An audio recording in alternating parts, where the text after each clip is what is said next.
Welcome back. We're here with Richard Burdick for session 10 of our interview. And let's talk a little bit about your friend that really helped you in this business, Andy. Andy was probably my all-time best mentor. And like I say, I met him in 1969 at the Michigan State When Show. did he start collecting coins? Well, he was born in 1913 in Warsaw, Poland.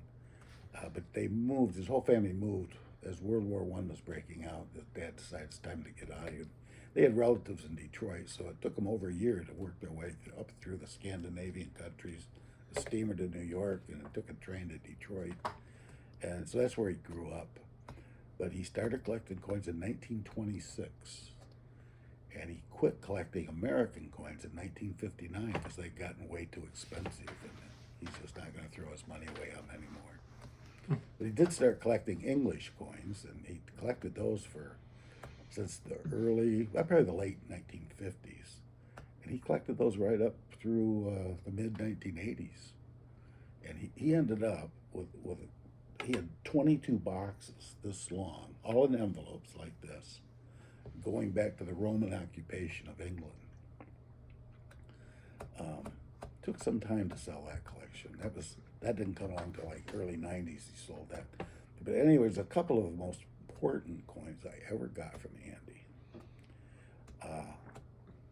The table I showed you downstairs. Jan and I were living on another lake about 5 miles from here. Actually lived on an island. And Andy had never been there, but Andy was always fascinated with lake property. And he spent some time on Lake St. Clair. And so he came over. Usually I had to go over there, but he wanted to come to see this water property that we were living at. So the oak table that I showed you was in our kitchen, and we sat down. And he had got out the paper envelope, and he starts to take this coin out. It was in like a cellophane sleeve.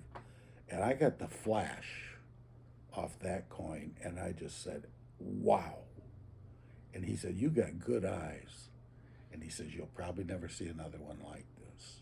I mean, this was an absolute gem, 1811 tall early $5 gold piece. I'd never seen an early gold coin like this. It was absolutely pristine with amazing cartwheel and an orangish color to it. It'd never been cleaned. And I said, Andy, this is magnificent. He says, I know it is one of the best coins he'd ever owned. He says, the gray sheet says $18,000. He says, but this one's going to cost you extra. He said, I want $23,500 for it. I say, Andy, I don't think that's going to be a problem. What year was this? 1984, Okay. 83, right in there. So he The kept coin one. market's weak still. He kept one of his best coins for a long time. Went through the big, Oh, big yeah, I boom forgot. of 79, 80, 81. Oh, I don't know when he bought that. He bought that coin from John Ford, I think, the 1951 ANA. I think that's where he bought that coin. He paid $180 for it. Wow. It was a big price at the time.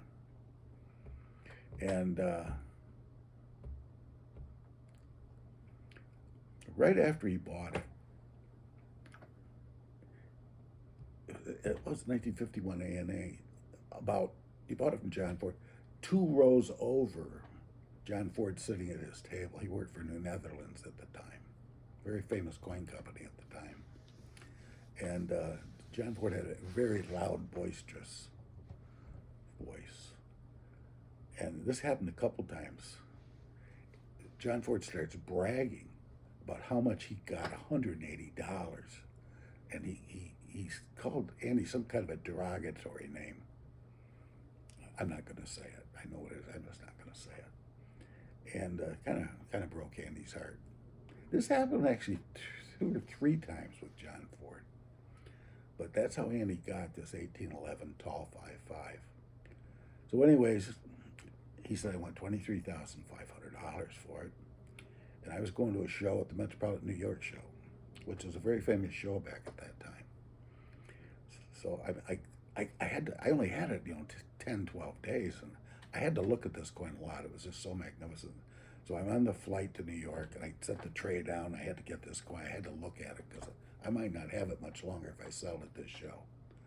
So I walk in the show, and Julian Liedman's the first guy I come to. And I get it out, and He says, how much is this? I said, it's $40,000. And he laughs at me, puts it back in the envelope.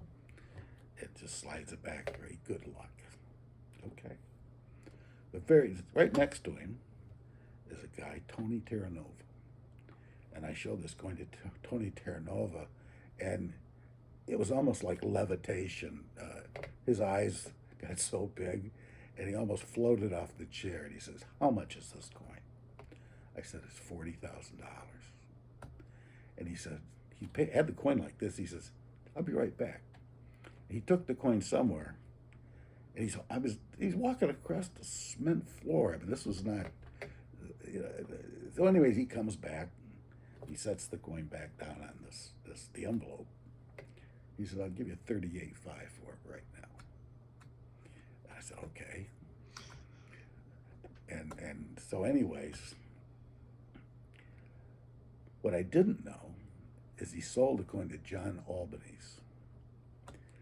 And John Albanese, I think Tony made like maybe $1,000 of it. He sold to Albanese for I think $38,500. Then Albanese goes over and he sells it to Mike Brownlee for I think $41,500.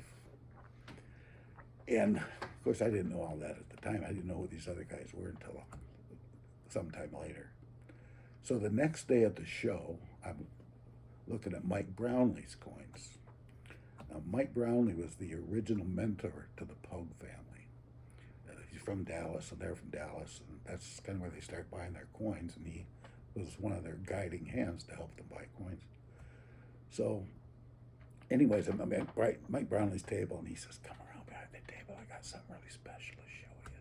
But you can't tell anybody. So I go around there and sit down, and he says, we got to get under the table. I don't want anybody to see this coin. So we get down our hands and knees. He actually folded the cloth up, and he gets out this 1811 $5 gold piece. And he said, I gotta sell this. He says, I want $47,500. And I started laughing at him. I said, why would I pay you $47,500? I sold it yesterday for $38,500. And he goes, oops, I screwed up. But, I mean, that's way before the slab era. And many years later... Did you ever see it again? I'm getting to that point. Gosh, it was probably around 2004, 2005. Brent Pogue invited me to come to Dallas to see their collection. I'd gotten pretty friendly with this guy. He loved to talk about coins. So we get on the bank vault, and they really specialized in early $5 gold pieces. That was the first series they really collected from a serious matter, and Mike Brownlee helped him out. David Akers worked for years on that collection, which is another reason it was so nice, because David was very knowledgeable about early gold coins, and he had a good eye for quality. So we're going through the box, and Brent gets out this coin, and I recognize immediately it's Andy's 1811 tall 5. And Brent was very proud of that coin, and it should be. And it was in a 66 holder. And last I knew, it was still in that holder. And in their auction, I think it brought $350,000. Wow. Yes. Wow. And it's out there in Coinland somewhere. But that's oh, and here's another thing. Brent looked up on that price list, and I can't say this. We're gonna have to cut this. I'm gonna tell you how much they paid for it. I shouldn't do that. Yeah. I shouldn't do that. So I called up Andy on the phone. I said, I sold your 1811 $5 gold piece. He said, well, what'd you get for it? And I said, well, I got a good price. He said, well, how much? And I said, well, how much do you think I got? He said, would you get my 23.5? I said, I did a lot better than that. And I said, Andy, I sold your coin for $38,500. He said, well, what are you going to do with that extra money? I said, I'm going to split it with you. And he said, that's why you get my coins. He says, you're the only honest dealer I've ever found in my life. That's what he said. So not long after that, he gets a similar situation. He comes over and out rolls a 1803 over 2 $5 gold piece. It looks like the other one. I mean, these are two of the best coins he ever owned that I ever saw. And with that one, he wanted, I think it was $20,000 over gray sheet. And I did the same thing. I walked into a coin show. I went right over to Tony Terranova. Coin's $40,000. And he quoted me, offered me $37,500, and it was gone. Just that quick. Those coins sold so fast. Did Tony know you? He always He chisel didn't. you a little bit? Well, of course. It's sport chisel. Right. But sometimes you can't do that, but it was good, you know, everybody's happy. And I think he sold that coin to John Albany's. Wow. John Albany's he knew nice coins. And he was very young, but they were hard to find. And he would pay for them when he found them. What other nice stuff did you get out of Andy? Well, those two gold coins are the best. You mentioned that he had saved like his best coins to the end.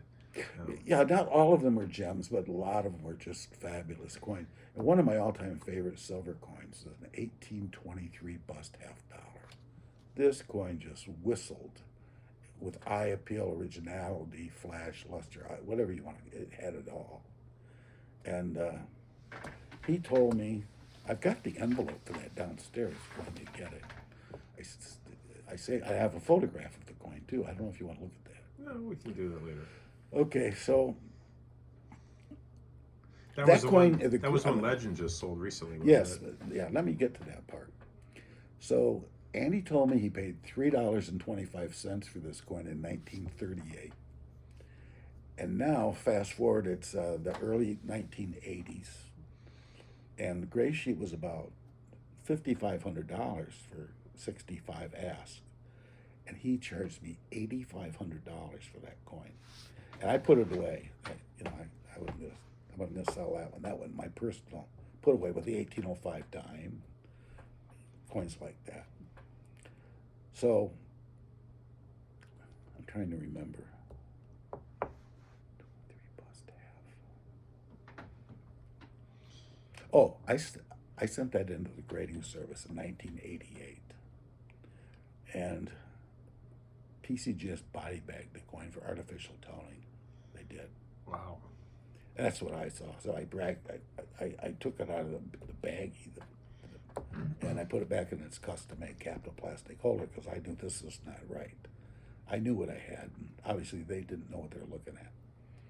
So 6 months later, I sent it to NGC, and they put in a 64 holder, which I knew wasn't right. Took it back out and put it back in. I never sent it in again. Well, I took that coin to a show. Oh, it's a Long Beach, 1989. I just took it for show and tell because I had a lot of fun with that coin. And I showed this coin to a friend of mine, Jerry Bobby.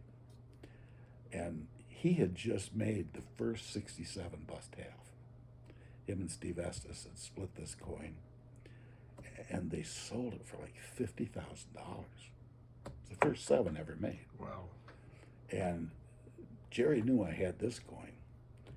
So he said, bring it over the table. He wants Steve to look at this. So I showed it to him, and they talked a little bit back, and Jerry comes back and said, I'll give you $30,000 for this coin. I didn't need the money. Should have taken it. You don't know. Saying I don't need the money is one of the worst things you can say sometimes, because when the price is right, take the money. And little did I know that the coin market's going to crash in 6 months. So I put the coin back away. It was about 1995. I had it at a coin show. I was sitting at Kenny Duncan's table. I was showing them a lot of photographs from Dr. Davis's typeset. And they said, look, we got a new guy here. He's a brand new collector. His name is Dale Friend. He's an attorney from Houston. Would you show him some of these pictures and maybe teach him something about coins? I said, sure. I sat there and talked to Dale Friend for over 3 hours. And at the end of 3 hours, Dale Friend owned that 23 bust half dollar, and like $20,000. The aggressive price, but the very aggressive coin. So to make a long story short, I'll make this a part 3. Dale's passed away last year, and he had a pretty nice set of bust halves. And that 1823 bust half that I was just talking about in a Laurie Sperber legend auction brought $70,000. That's how good that coin. And it's in the 66 holder. Oh, wait. But PC said it was an AT and NGC said it was a 4. Yeah, but it ended up in a PCGS 66 holder. But I don't know what a 7 bust half's worth, but probably around $70,000. Maybe not even that. But that coin was so beautiful. Obviously, a couple guys locked up in the auction, and that's what they have auctions for, was to bid them up. And that's what happened with that coin. All right. Well, we can take a little break, and we'll be back at the next